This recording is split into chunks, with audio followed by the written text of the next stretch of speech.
6 weeks can feel insignificant on a calendar, but in the world of MMA, it can feel like an eternity. Right now, fans across the United States and Europe are staring at an unusual silence on their screens, a stretch where the UFC schedule goes dark, not because the sport stopped moving, but because the most dominant promotion simply stepped away for a moment. And that pause creates a question most fans rarely ask out loud. What happens when the UFC isn't there every weekend? For years, fight fans have been conditioned to expect a steady rhythm, a familiar cycle of previews, main events, and post-fight debates, until watching the UFC became less of a special event and more of a weekly habit. When that habit disappears for 6 weeks, the absence feels heavier than it should, not because MMA vanished, but because the spotlight narrowed our vision. Are you an MMA fan, or are you just a UFC fan? That distinction matters more now than ever. 6 weeks is long enough for a fighter to heal, for a narrative to reset, for a new star to emerge somewhere else while most people aren't looking. It is long enough for fans to realize how much of their viewing routine has been shaped by one brand, one platform, one ecosystem. But here's the uncomfortable truth many don't want to admit. MMA does not stop when the UFC stops. Fights are still happening, champions are still being crowned, and elite-level athletes are still putting everything on the line outside the familiar octagon. The only difference is whether fans choose to see it. This break is not a drought, it's a rare opening, a moment where the noise fades just enough to notice what has been thriving beyond the UFC's shadow for years. And if you've ever complained about repetitive matchups, empty Apex crowds, or the feeling that something about modern fight nights has gone stale, then this pause might be exactly what the sport and the audience needed. Because over the next 6 weeks, the question isn't what you're missing without the UFC. The real question is what you've been missing all along. The reason this 6-week UFC break feels heavier than most off periods is not because MMA suddenly slowed down, but because the modern fan experience has been carefully trained around weekly UFC consumption. Over the past decade, especially during the UFC Apex era, fight nights stopped feeling like special events and started functioning more like serialized content, something expected on a schedule, rather than anticipated as a moment. Cards kept coming even when arenas were empty, even when names felt interchangeable, even when the stakes were thin, and that consistency quietly rewired how fans engage with the sport. When that rhythm disappears, the silence feels unnatural, almost uncomfortable, not unlike missing an episode in a long-running series. This is where the idea of content dependency becomes impossible to ignore. Fans aren't reacting to a lack of fights, they're reacting to the disruption of a habit that has been reinforced weekend after weekend. The UFC didn't just dominate the sport competitively, it dominated attention, shaping the belief that if something isn't happening inside the octagon, it doesn't fully count. And yet, when you step back and look at what those 6 weeks actually represent, the illusion starts to crack.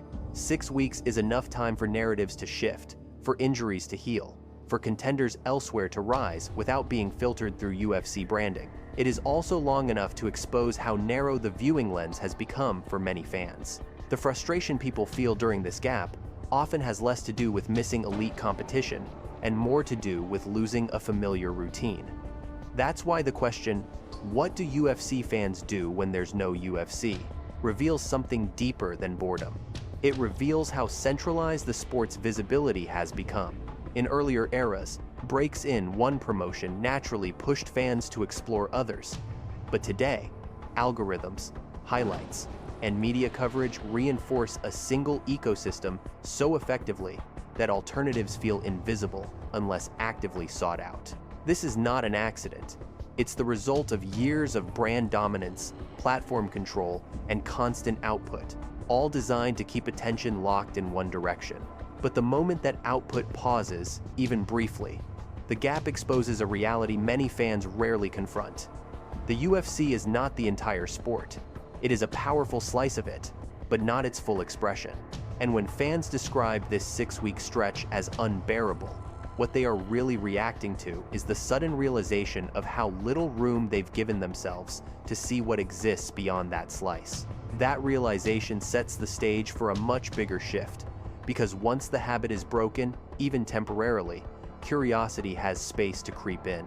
And curiosity is dangerous to any monopoly. Which raises the next question that matters far more than how to survive 6 weeks without UFC cards. What happens when you start watching MMA without assuming the UFC is the default standard? Once you step outside the UFC-centered viewing habit, RIZIN Fighting Federation immediately feels like entering a different universe of MMA. Not because it tries to copy the UFC, but because it deliberately refuses to. What makes RIZIN compelling during a 6-week UFC break is that it exposes how many assumptions fans have unconsciously accepted as normal. The first shock comes from the rule set, where knees to the head of a grounded opponent, soccer kicks, and stomps are legal, instantly changing how fighters approach grappling, takedowns, and positional control. Under RIZIN rules, the ground is no longer a place to stall, rest, or wait for a referee. It becomes a danger zone where hesitation is punished. This single difference alone forces a faster pace and a level of urgency that many fans didn't realize they were missing until they see it again. Then there is the ring format, which removes the safety net of the cage wall and makes tactics like wall walking or fence control irrelevant. In a ring, positioning matters differently, momentum shifts faster, and referees intervene sooner when clinches stall, creating a flow that feels closer to raw combat than sportified routine. But the most underestimated element is the Japanese crowd atmosphere. Unlike the constant noise common in US arenas, Japanese audiences are often quiet during exchanges, allowing every strike, breath, and footstep to be heard, then erupting instantly when a knockdown or submission attempt occurs. That contrast amplifies drama and makes big moments feel genuinely earned rather than drowned in background noise. Beyond presentation, RIZIN thrives on something modern UFC cards often lack: lighter weight class density. When most of a card sits at flyweight, bantamweight, featherweight, and lightweight, the result is a showcase of speed, timing, and technical depth. The idea of lighter weight, higher skill density isn't a slogan, it's an observable pattern where fighters rely less on size and more on precision, creativity, and fight IQ. This is where many UFC-only fans experience a second shock, realizing that elite-level talent is not confined to one promotion. Fighters developed in RIZIN have repeatedly proven that their skills translate at the highest levels internationally, and in some cases, they arrive already sharpened by a rule environment that demands aggression and adaptability. What's important here is not naming individual success stories, but understanding the system that produces them. RIZIN does not build stars by forcing them into identical molds. It allows personality, style, and risk-taking to flourish, even if that means chaos. That chaos is precisely what keeps the product unpredictable. Watching a RIZIN New Year's Eve event, especially during a UFC hiatus, highlights something crucial. MMA can feel fresh again when it isn't constrained by the same matchmaking rhythms, broadcast pacing, and corporate expectations. The production leans into spectacle without sacrificing legitimacy, blending tradition with modern competition in a way that feels intentional rather than manufactured. And perhaps the most uncomfortable realization for longtime UFC viewers is this: the excitement isn't coming from novelty alone. It's coming from the fact that RIZIN operates under a different philosophy of what MMA should look like, one that rewards initiative and penalizes passivity. When fans describe these events as fun, what they're really responding to is freedom. Freedom from predictability, freedom from filler, freedom from assuming there is only one correct way to present elite mixed martial arts. That realization lingers, because once you accept that this level of quality exists outside the UFC, the old argument that everything else is minor league starts to collapse. And when that argument collapses, attention naturally drifts further outward, toward other regions and promotions that have been quietly building their own power bases, while the UFC held the spotlight. Once that mental barrier is broken, Europe's MMA scene becomes impossible to ignore, because unlike smaller fringe organizations, promotions like KSW and Octagon MMA are not surviving on leftovers from the UFC ecosystem. They are thriving on their own terms. What separates these European powerhouses from many global competitors is not just production quality, but regional legitimacy. These organizations are deeply rooted in Poland, Germany, the Czech Republic, and surrounding markets, where fighters are not anonymous roster names, but local stars with real followings. When a KSW or OKTAGON event takes place, it isn't built around filling broadcast time. It is built around filling arenas, often with tens of thousands of fans, creating an energy that modern UFC Apex cards simply cannot replicate. This matters more than many viewers realize, because atmosphere changes how fights unfold. Fighters perform differently when competing in front of packed crowds that know their names, their histories, and their rivalries. In KSW, championships are treated as long-term narratives rather than interchangeable belts, and contenders are allowed to develop through repeated exposure instead of being rushed or discarded.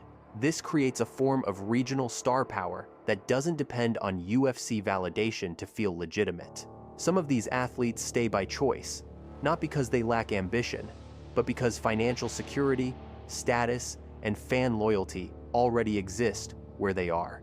That reality alone challenges the long-held assumption that the UFC is the only place where elite fighters can thrive. OKTAGON MMA pushes this even further by blending high-level competition with massive live spectacles. Events held in cities like Prague routinely draw crowds that rival major UFC pay-per-views, turning fight nights into cultural events rather than niche broadcasts. Even when individual matchups don't match the absolute peak of UFC title fights, the collective experience often surpasses it, because the crowd is invested in every exchange, not just the main event. This is where many UFC-only fans experience a quiet shift in perception. The fights don't feel smaller, they feel different. There is less polish, less formula, and sometimes less restraint, which makes outcomes feel less predictable. That unpredictability is amplified by matchmaking philosophies that prioritize momentum and rivalry over algorithmic rankings. And while critics often dismiss non-UFC organizations by questioning standards, what they overlook is how depth outside the UFC has grown as the sport matured globally. Europe is no longer a feeder region waiting to be harvested.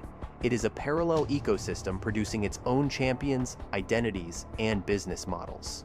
The contrast becomes even sharper when you consider how often UFC fight nights rely on short-notice replacements, thin divisions, or diluted cards to maintain weekly output.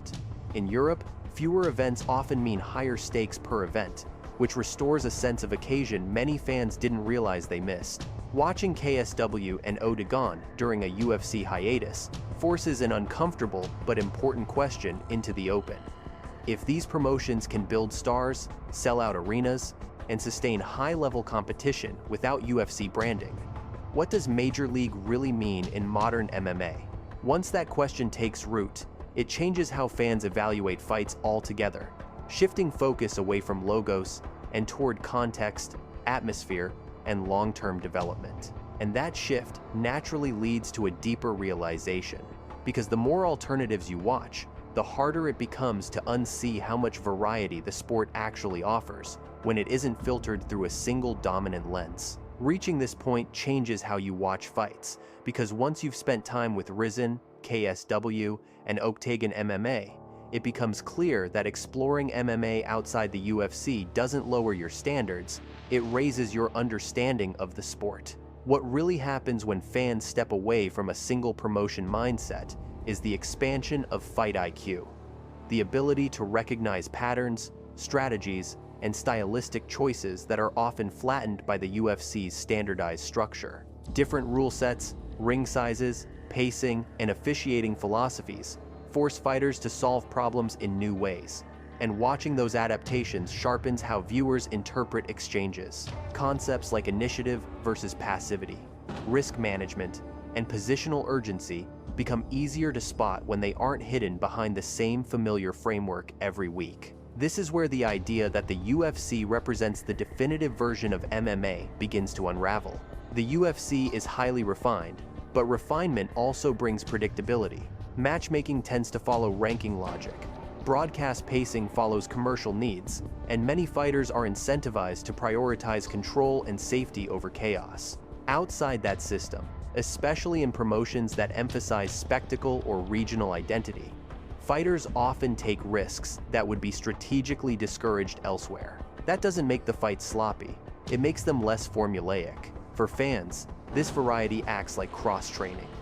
Just as fighters improve by training with different partners and styles, viewers improve their understanding by watching MMA expressed in different environments. You start noticing how a ring changes footwork compared to a cage, how certain takedowns become liabilities under different rules, or how crowd dynamics influence momentum shifts within a round. These are nuances that rarely stand out when every event follows the same template. There's also a psychological shift that happens once fans stop treating the UFC as the automatic measuring stick. Instead of asking whether a fighter is UFC caliber, the question becomes whether the fighter is effective, adaptable, and dangerous within their own context. That reframing removes a mental shortcut that often undervalues talent simply because it exists elsewhere. It also explains why fighters who eventually cross into the UFC sometimes feel more complete, more aggressive, or more creative than their peers. They were shaped in environments that rewarded evolution rather than conformity. Perhaps the most important benefit, though, is that watching non-UFC MMA restores a sense of discovery. In an era where UFC storylines are heavily promoted months in advance, surprises can feel rare.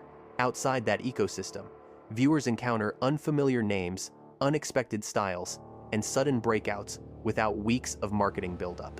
That unpredictability reactivates curiosity, and curiosity is the engine that keeps fans engaged long-term. The deeper you go, the harder it becomes to accept the idea that MMA can be fully represented by one promotion, no matter how dominant it is. Instead, the sport starts to look like a global network of interconnected systems, each emphasizing different values and producing different kinds of excellence. And once you see MMA that way, the 6-week UFC break stops feeling like an absence. It starts to feel like a window, a chance to recalibrate how you define quality, excitement, and legitimacy in the sport. That realization sets up the final question that matters most, not about what to watch during the break, but about what kind of MMA future fans actually want to support once the UFC returns. That question about the future of MMA becomes unavoidable once you look at the broader landscape, because the SIX week UFC break exposes a structural reality many fans instinctively avoid confronting. For all its success, the UFC has gradually centralized power, visibility, and opportunity into a single pipeline. And while that dominance created stars and globalized the sport, it also narrowed the number of viable paths available to fighters. When one promotion controls most of the attention, leverage shifts away from athletes, pay structures flatten, and career options shrink. This is why supporting major regional promotions is not a sentimental choice, it is a practical one. Organizations like RIZIN, KSW, and Octagon MMA don't just offer entertainment during a scheduling gap. They preserve competition at the organizational level, which is the only real counterweight to monopoly in any sport. When fighters know they have alternatives that can pay well, fill arenas, and build long-term identities, negotiations change, career timelines change, and risk-taking increases. That ripple effect eventually benefits fans as well, because fighters with leverage fight differently than fighters who feel replaceable. There is also a long-term audience consequence that often goes unnoticed. When fans only consume MMA through one brand, the sport becomes easier to manipulate, easier to homogenize, and easier to strip of regional flavor. Diverse promotions keep MMA culturally alive by reflecting different values, crowd expectations, and competitive priorities across Japan, Europe, and beyond.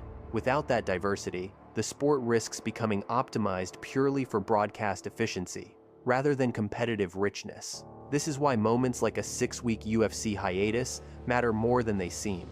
They create space for fans to make an active choice instead of a passive one. Do you wait for the familiar product to return unchanged, or do you use the pause to explore what else deserves attention? Every view, every ticket sold, every legitimate stream purchased sends a signal about what kind of MMA ecosystem fans want to exist 5 or 10 years from now. And this isn't about rejecting the UFC, it's about preventing it from becoming the only voice that matters. When the UFC eventually comes back, as it always does, it will do so stronger, louder, and more confident than before. The difference is whether fans return having seen nothing else, or return with perspective.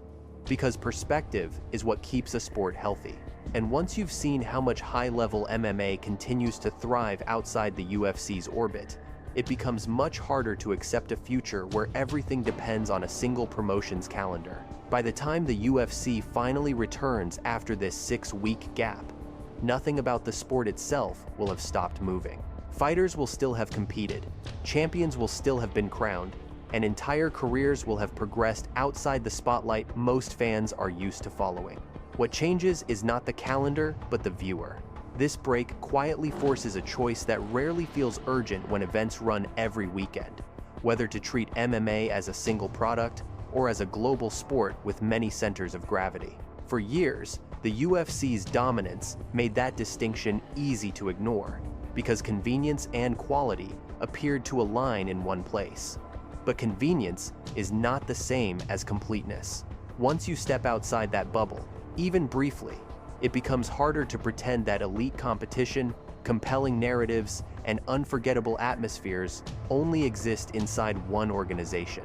Promotions like RIZIN, KSW, and Octagon MMA are not waiting for permission to matter. They already do, sustained by loyal audiences and fighters who believe in those platforms. Supporting them doesn't weaken the UFC. It strengthens the sport by keeping power distributed and opportunity alive. When fans broaden their attention, they encourage innovation, risk-taking, and authenticity, qualities that can't survive in a fully centralized system. And when the UFC comes back, the experience often feels sharper, more exciting, precisely because it's no longer the only reference point. The real value of this 6-week pause isn't finding something to watch while waiting. It's realizing that MMA never stopped offering more, and that what you choose to watch shapes what the sport becomes next.